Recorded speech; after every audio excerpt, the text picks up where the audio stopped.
Ontem veio à tona a notícia que o André Rizek deu no Seleção Sport TV e depois o Rodrigo Matos escreveu no UOL da proposta que o Flamengo fez para a CBF para mudar a data do jogo Flamengo e Corinthians para o final de semana seguinte. Por quê? A segunda semifinal, a semifinal de volta da Copa do Brasil, acontece depois da data FIFA. Então, quarta-feira que vem, jogos de ida da Copa do Brasil. No outro final de semana, data FIFA. No outro meio de semana, data FIFA. No outro meio de semana só, jogos de volta da Copa do Brasil. Então, Corinthians e Flamengo jogariam na quarta-feira e a data FIFA é na terça. O Flamengo já sabe que vai ter 4 ou 5 jogadores convocados para seleções internacionais e mais, possivelmente, o Gerson na seleção brasileira. O que significa que o Flamengo jogará desfalcado ou com jogadores cansados na quarta-feira contra o Corinthians. Então, qual foi a proposta do Flamengo? A proposta do Flamengo para a CBF foi antecipar o Fla-Flu para quarta-feira e jogar contra o Corinthians no final de semana. Copa do Brasil semifinal no fim de semana, em vez de ser no meio de semana. Cara, isso evidencia que o Flamengo não quer o brasileiro. Neste momento, o Flamengo não acredita no brasileiro. E eu acho um equívoco pensar que não pode ter o brasileiro. Porque se você está dizendo assim, não, na Copa do Brasil eu não quero jogar desfalcado porque eu posso ser eliminado. Mas do Campeonato Brasileiro, dane-se. Posso jogar, é o Fla-Flu, mas tudo bem, é Fla-Flu, mas eu jogo todo desfalcado de 9 jogadores. Então, a direção do Flamengo está deixando claro que ela não acredita no brasileiro. Só que nós estamos na 27ª rodada. No ano passado, nesta altura do campeonato, o Palmeiras tinha 14 pontos a menos do que o Botafogo e foi campeão. Hoje, o Flamengo tem 8 pontos a menos reais do que o Botafogo. Se o Palmeiras virou 14 no ano passado, por que o Flamengo não pode virar 8 dessa vez? Então, por que o Flamengo diz? Não, a gente muda o jogo. Acho que o jogo tem que ser no mínimo na quinta-feira, Flamengo e Corinthians. Mas algumas coisas vão ser. A CBF pode aceitar a proposta perfeitamente. Desde que Corinthians e Fluminense aceitem a proposta, a CBF pode fazer a mudança de data. Mas o que está evidente por essa proposta é que o Flamengo não acredita mais no brasileiro. Quem não acredita não é a torcida do Flamengo. Quem não acredita é a diretoria do Flamengo. Tudo bem para jogar o Fla-Flu desfalcado, mas contra o Corinthians não. Claro que tem um problema de calendário. Lógico que tem. 13 anos atrás, algumas pessoas diziam assim: o Santos tem que vender o Neymar, porque o Neymar só joga na data FIFA. Então o Flamengo tem que vender os 9 jogadores de seleção dele? É óbvio que não. Claro que não tem que vender ninguém. Tem que resolver a questão do calendário, que não está resolvida. E adiar e mudar a data pode acontecer desde que o Fluminense concorde em jogar sem o Arias. E jogar sem o Arias é um desfalque seríssimo para o Fluminense que está brigando para não cair. E desde que o Corinthians concorde em jogar, talvez, sem José Martínez, sem Memphis, sem os jogadores que podem ser convocados também. Hernan, como é que você vê nos bastidores essa desistência do Campeonato Brasileiro? A questão, e aí, pegando o gancho do PVC, o Corinthians emitiu uma nota oficial, hoje pela manhã, assinada pelo presidente Augusto Melo, dizendo que teve conhecimento desse pedido do Flamengo de mudança com muita surpresa. Então, o Corinthians rechaçou qualquer possibilidade de mudar a data para poder jogar a Copa do Brasil com o Flamengo no fim de semana, né? Com esse pedido, essa sugestão feita pela direção do Flamengo. O Corinthians pensou, aqui não, vamos jogar na data que foi pré-estabelecida. Teve um evento lá na CBF, eu soube que o presidente Augusto Melo até falou lá internamente no Corinthians, pegamos um avião, fomos até o Rio de Janeiro, fizemos um evento lá, bonito, bacana, demos entrevista falando do confronto e tal, e aí de repente muda a data? Não existe isso. Chance, não é nem zero, é menos 80 que o Corinthians vai dar para fazer qualquer possibilidade de mudança. E a questão do Flamengo olhando muito mais com a possibilidade grande das Copas do que do Campeonato Brasileiro. E eu me lembro que em anos anteriores, quando o técnico era o Renato Gaúcho, e o Renato Gaúcho publicamente fala em abrir mão do Campeonato Brasileiro ou colocar o brasileiro em segundo plano, houve uma crítica muito grande da torcida do Flamengo. Só que dessa vez a crise é um pouco maior dependendo do resultado que a gente vai ter hoje à noite. Ela pode se tornar ainda maior. de você querer mudar a data e dar essa sensação de que o brasileiro está em segundo plano, sendo que você já, entre aspas, não tem a Libertadores, se acontecer hoje uma eliminação, que ficaria muito ruim para o bastidor do Flamengo, que iria ficar muito mais fervendo, né? Sobre a nossa pergunta do Arthur Jorge, recebemos um superchat do Rafael Quadros. Obrigada, Rafael. Ele diz aqui, PVC, achei que o Arthur Jorge foi enfático e não grosseiro. Ele tem razão que a pergunta já caducou 10 meses à frente e não quis, abre aspas aqui, ele colocou, cutucar a ferida. E levantou muita polêmica. Eu não chamei ele de grosseiro. Eu disse que a pergunta não foi para ele e que ele... Assim, eu não chamei ele de grosseiro. Não me lembro de ter falado a palavra grosseiro. Eu acho só o seguinte. Eu também não faria esta pergunta. Acontece que... Eu vou dar um exemplo aqui. O Hernan conhece tanto a lógica de entrevista coletiva. Entrevista coletiva, hoje em dia, tem 3 tipos de perguntador, né? Tem o entrevista palanque, que é aquele cara que fala assim... A entrevista palanque que é o cara amigo, assim... E aí, parceiro, lembra aquele dia que a gente estava lá no churrasco? Tem a entrevista, a pergunta Tino Marcos, que é extremamente válida. O Tino Marcos, por exemplo, o Tino Marcos, ou o Regi, ou quem quer que seja, está fazendo uma matéria sobre videogame na seleção brasileira. Onde é que ele tem o lugar para perguntar? Antigamente você chamava o cara de lado e falava, vem cá, você está jogando videogame, você está jogando FIFA? Não tem mais isso, é na coletiva. Atrapalha a coletiva barbaridade. Mas ele vai fazer o quê? Ele tem que fazer essa pergunta. Vem cá, fulano, como é que é a rotina de vocês? Vocês jogam sinuca, vocês jogam FIFA, vocês jogam videogame? Como é que é a rotina de vocês? Atrapalha um monte. É esse tipo de...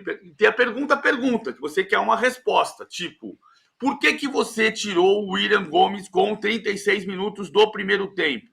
Né? Isso é...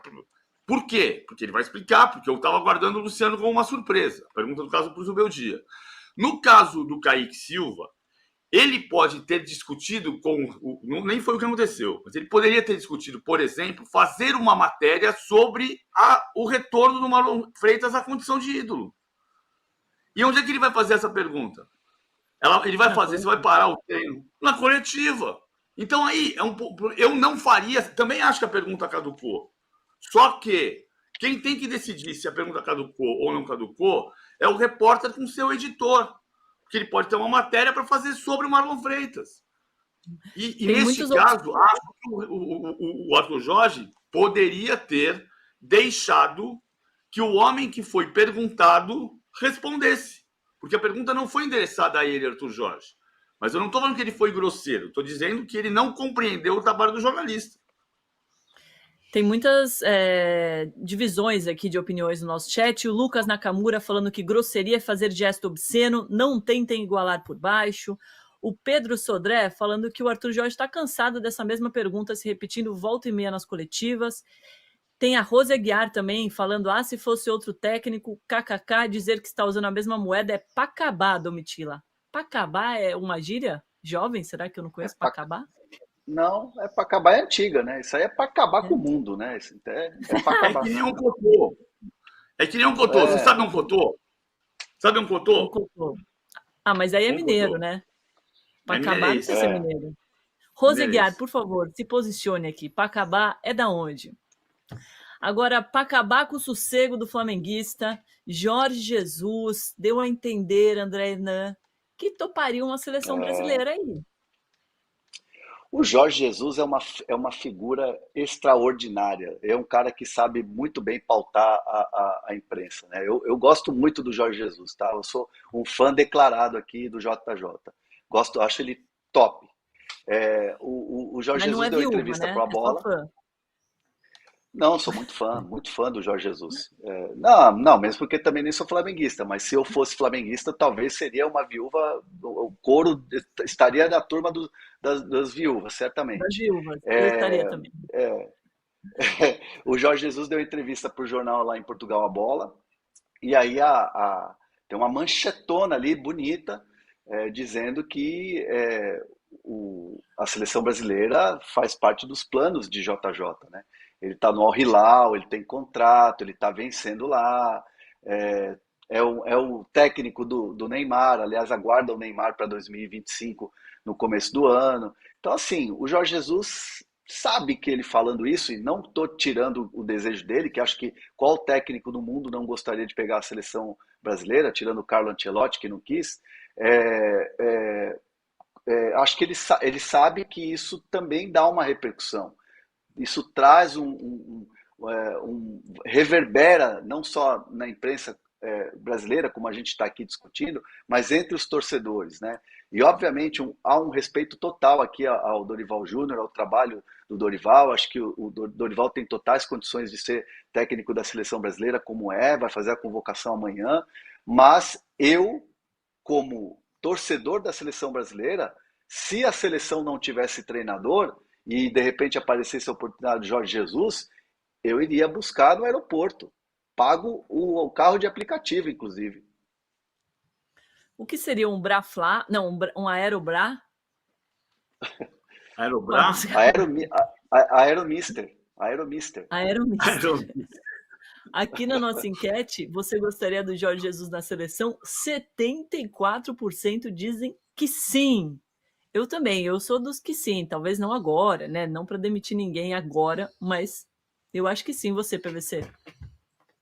Eu acho que o Jorge Jesus, depois que ele saiu do Flamengo, ele não conseguiu fazer grandes trabalhos. O Al-Hilal é um trabalho bom, consistente, mas é um trabalho na Liga Árabe ainda. Eu não tenho nada contra ter um técnico estrangeiro na seleção brasileira, mas eu acho que não é o Jorge Jesus nesse momento da vida dele. Aos 70 anos, na verdade seriam 71 no ano que vem. E outra coisa, vamos combinar que o sucesso no Flamengo tem 2 técnicos que ganharam a Libertadores nos últimos 5 anos. Um é o técnico da seleção brasileira hoje. O outro fez o jogar mais espetacular. Será que esses 26% que votaram não, André Hernan, são flamenguistas que querem Jorge Jesus no Flamengo de volta? Ou palmeirenses que não querem que mexam com o Abel. Tem essa também. Não, mas aí eles votariam sim, né? Eles querem o Jorge Jesus na seleção para o Abel continuar lá no Palmeiras. Isso é verdade. Tem essa também, né? Mas acho que o Jorge Jesus ele mexe muito com o imaginário assim, do torcedor, né? Do torcedor do Flamengo, certamente. Mas quando a gente fala, eu gostaria de ver o Jorge Jesus na seleção brasileira, me vem à cabeça o Jorge Jesus de 2019 no Flamengo. Esse trabalho extraordinário. Essa maneira com que ele trabalha com o elenco, né? O jeito de jogar. Aquele jeito do Flamengo jogar com o Jorge Jesus é sensacional. Pô, qualquer adversário era amassado. Então, assim, é isso que eu tenho no imaginário para a seleção brasileira. Mas, como o PVC ponderou, como é que seria? Qual Jorge Jesus desembarcaria na seleção brasileira se fosse o caso? Estamos trabalhando aqui em cima de uma entrevista que o Jorge Jesus deu ao jornal A Bola. Não estamos aqui desmerecendo o Dorival ou especulando nada, só batendo um papo e falando em cima dessa entrevista, né? Muito bom. E quando o assunto é seleção brasileira, vocês sabem quem aparece no UOL, né? Danilo Lavieri, o maior defensor da seleção brasileira. Brincadeira, piada, mas ele tá aqui no nosso chat falando que a pipocada do Botafogo foi histórica e a pergunta do repórter para o Arthur Jorge não caducará enquanto o Botafogo não for campeão de algo grande. Não adianta. É a mesma coisa quando perguntamos a qualquer técnico sobre tabus. E aí, aqui, ó, o Kaique Cando falou, entra aí na live, Danilo. Danilo, quando quiser, você pode mandar aqui que a gente te coloca na live, hein? Agora, vamos falar um pouquinho, PVC, deste Atlético Mineiro 2, Fluminense 0, com o Daverson saindo do banco para marcar os 2 gols do Galo, entrando para a história mais ainda, né, do time. E vamos fazer uma prancheta? O que você acha sobre esse Atlético Mineiro? Vamos, né? Sim, senhora. Sim, senhora. Então, por favor, Amandinha, roda a vinheta.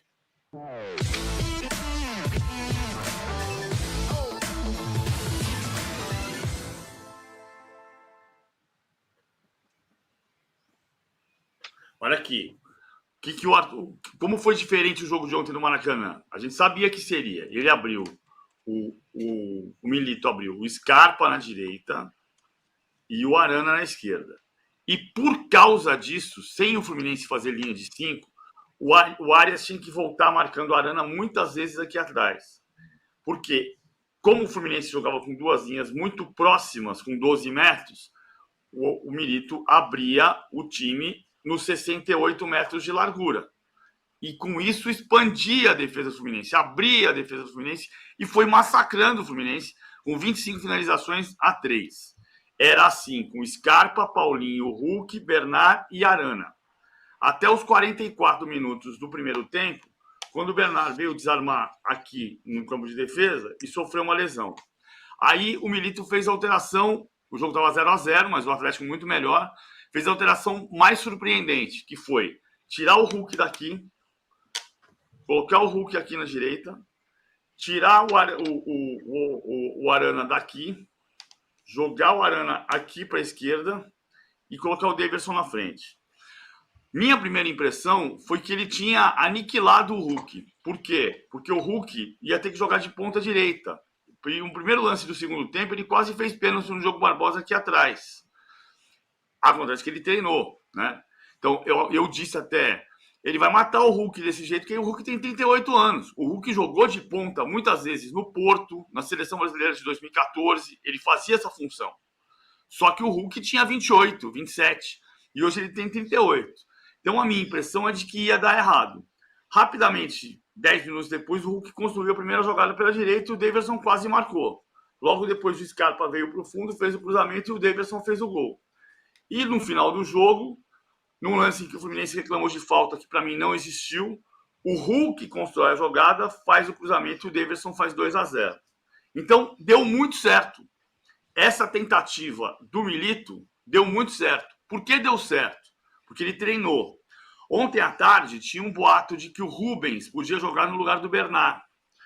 Aí eu fui conversar com algumas pessoas dentro do Atlético e as pessoas disseram, não tem nenhuma chance disso, ele não treinou. Então por que ele colocou o Hulk na direita? Porque ele treinou. E porque ele treinou, deu muito certo. O Atlético mereceu muito jogando num 3-2-5 no ataque, às vezes 2-3-5, porque o Batalha subia até aqui, e o Atlético foi muito, muito, muito superior ao Fluminense, como o próprio Mano Menezes admitiu. Qual?